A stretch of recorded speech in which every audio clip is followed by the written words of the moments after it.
Hello दोस्तों, चलिए आज हम देखेंगे न्यूज। क्या जो आईपीओ मार्केट है अब वो खत्म हो गया? लिस्टिंग पे जो लोगों ने 100% 200% प्रॉफिट बनाया है, क्या वो खत्म हो जाएगा? Let's look it in this news. देखिए, सबसे पहले आज ये न्यूज आई है, IPO frenzy cools down in November as subscription level takes a decline. तो देखिए, यहाँ पर एक जो प्राइम डेटाबेस है जो आईपीओ के डेटा को ट्रैक करता है, उन्होंने नोटिस किया है जो एवरेज सब्सक्रिप्शन लेवल है वो डिक्लाइन हुआ है। तो चलिए अब इस न्यूज को और डिटेल में जानते हैं। देखिए, यहाँ पर हुआ क्या है, जो आईपीओ का यूफोरिया बोले तो जो लोगों का बिल्कुल एक्साइटमेंट था, टॉप लेवल का इंटरेस्ट था, वो कम हो रहा है। और ये हमें कैसे पता चलता है? Demand in primary market has remain subdued. जो प्राइमरी मार्केट में लोग, हर आदमी अप्लाई कर रहा था और एप्लीकेशन का लेवल कई बार 30 से 40 गुना तक जाता था, वो भी कम हुआ है। और अगर हम देखें एवरेज सब्सक्रिप्शन लेवल को, तो पहले मान लीजिए एक आईपीओ में औसतन जितने लोग अप्लाई करते थे उससे कम लोग आज अप्लाई कर रहे हैं। और ना ये हुआ है जो मेन बोर्ड आईपीओ, हम उन आईपीओ को बोलते हैं दोस्तों, जैसे कि बड़ी कंपनीज के आईपीओ होते हैं उनको हम मेन बोर्ड आईपीओ बोलते हैं। दूसरी तरफ स्मॉल एंड मीडियम कंपनी, उनको हम स्मॉल एंड मीडियम एंटरप्राइज बोलते हैं। इन दोनों के ही लेवल में सिग्निफिकेंट डिक्लाइन देखने को मिला है अगर हम इनको पिछले कई मंथ से कंपेयर कर लें।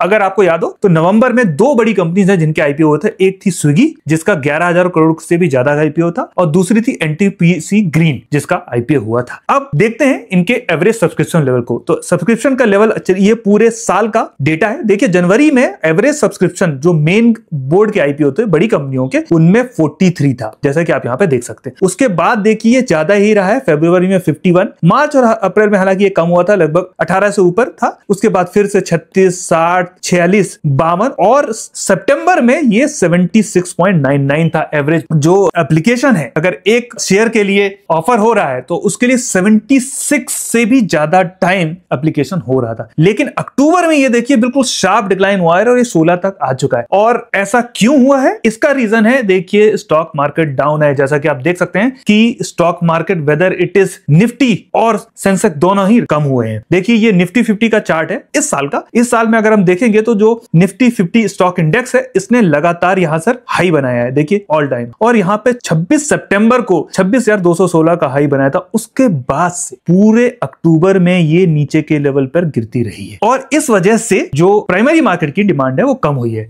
देखिए, यहां पर इन्वेस्टर्स का सेंटीमेंट जो है इस समय पर डाउन है, और उसका मेन रीजन है जियोपॉलिटिकल कंसर्न। अगर आपको याद हो, अक्टूबर के महीने में ही यूएस में प्रेसिडेंट इलेक्शन चल रहा था, और इस प्रेसिडेंट इलेक्शन की वजह से जो है अनसर्टेनिटी हाई थी। अब अनसर्टेनिटी क्यों हाई थी? क्योंकि अगर जो यूएस इलेक्शन है ट्रंप जीतते हैं, जो कि बाद में जीते, तो उनकी पॉलिसीज अलग होंगी। दूसरी तरफ अगर कमला हैरिस जीती तो उनकी पॉलिसी भी अलग होती।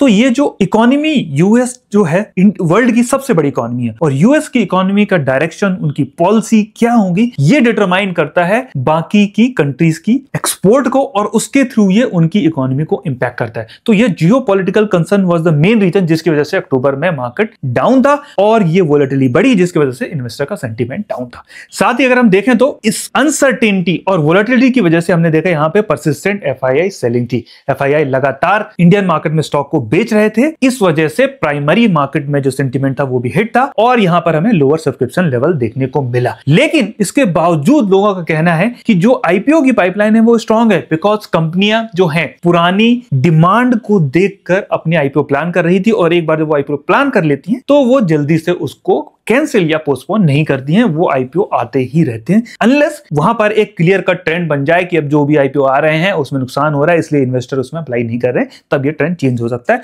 और लोगों का मानना, अगर कंपनी की क्वालिटी अच्छी है तो यहां पर रीजनेबल डिमांड होगी। और एक रीजन ये भी है जिसकी वजह से लोग बोल रहे हैं कि जो अक्टूबर में डिमांड थी वो कम थी, क्योंकि बिजनेस मॉडल और स्केल का फर्क पड़ता है। अगर कंपनियां लार्ज हैं साइज में और उनका बिजनेस मॉडल काफी स्केल्ड है, तो ये जो फैक्टर है वो इस चीज में देखा जाता, और इन्वेस्टर मानते हैं कि अगर एक कंपनी काफी हद तक स्केल कर चुकी है तो उसकी ग्रोथ रेट अब नेचुरल, क्योंकि वो एक साइज बड़ा हो चुका है, वहां से कम हो जाएगा। और अगर ग्रोथ रेट कम होगी तो उस हिसाब से उनका जो प्रॉफिट पे उन्हें जो मल्टीपल मिलता है, जैसे आप देखते हैं प्राइस टू अर्निंग मल्टीपल या प्राइस टू बुक का मल्टीपल, वो दोनों कम हो सकते हैं। और अगर आप देखें स्विगी और एनटीपीसी जो अक्टूबर में आईपीओ हुए, वो दोनों ही 10,000 करोड़ से बड़े थे, और इनका साइज भी काफी बड़ा है। लेकिन ये बात एसएमई आईपीओ के केस में अप्लाई नहीं होती। एसएमई जो है उनका तो साइज वैसे ही छोटा होता है, they are small and medium enterprises and they are very small. वहां पर अगर हम देखें तो उनके एवरेज सब्सक्रिप्शन लेवल में भी डिक्लाइन हुआ है। देखिए, हम देखते हैं जनवरी में 198 था, फिर मई में में ये हाई 291 स्टार्ट हिट किया, जून में भी 221, 190, 240, तो ये 200 के ऊपर ही था।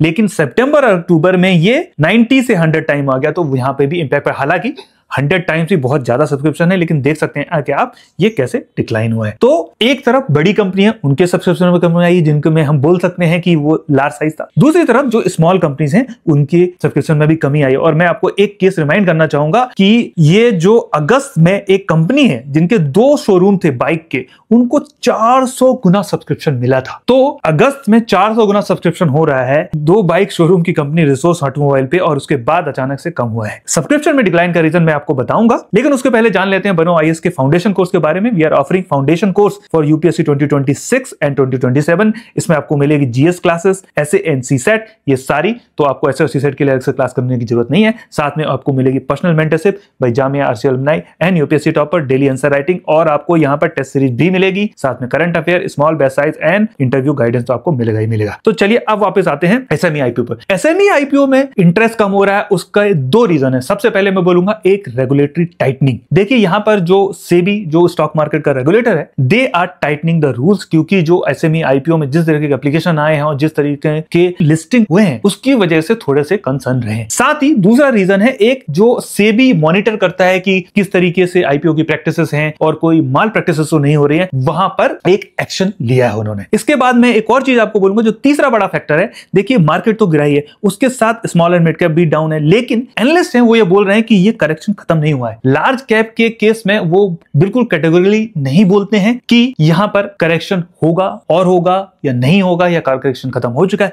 लेकिन मिड एंड स्मॉल कैप के केस में वो बोलते हैं कि करेक्शन इज नॉट ओवर, क्योंकि बहुत सारे स्टॉक्स बहुत ही हाई मल्टीपल्स पर इस समय पर ट्रेड कर रहे हैं। तो इस वजह से भी एक एसएमई आईपीओ है वहां पर कम हुआ है। और जैसा कि मैं सेबी एक्शन की बात कर रहा था, देखिए C2C एडवांस सिस्टम के केस में सेबी ने एक्शन लिया है और उसके बाद जो लिस्टिंग डेट है वो पोस्टपोन की गई है। साथ ही इन्वेस्टर को ऑप्शन दिया गया था कि अगर उन्होंने अप्लाई किया है तो वो अपना एप्लीकेशन विड्रॉ कर भी सकते हैं। तो ये सेबी ने एक्शन लिया है which is in the interest of the investors. Last में मैं आपको बताना चाहूंगा कि सेबी ने टाइटर एसएमई आईपीओ के नाम भी प्रपोज किए हैं। इसमें 5 चीजें हैं। सबसे पहला, stricter rules for offer for sale. Offer for sale जैसा आपको पता है, जो एग्जिस्टिंग इन्वेस्टर है वो आईपीओ में जो इन्वेस्टर्स होते हैं उनको भेजता है, और ऐसा देखा जा रहा था कई सारे एसएमई आईपीओ में ज्यादातर ऑफर फॉर सेल ही थे, यानी कि एग्जिस्टिंग इन्वेस्टर आईपीओ इन्वेस्टर को बेच के अपना रिटर्न बना रहे थे। साथ ही में इसमें tighter monetary rule for IPO proceed, ये आईपीओ प्रोसीड इसका यूज क्या होगा इस पर भी सेबी ने टाइट किया है। जैसे वो एक सर्टेन लिमिट पर शायद 100 करोड़ पर पहले वो मॉनिटर करते थे, अब उस मॉनिटरिंग की लिमिट को नीचे किया जा रहा है। साथ ही मिनिमम एप्लीकेशन साइज,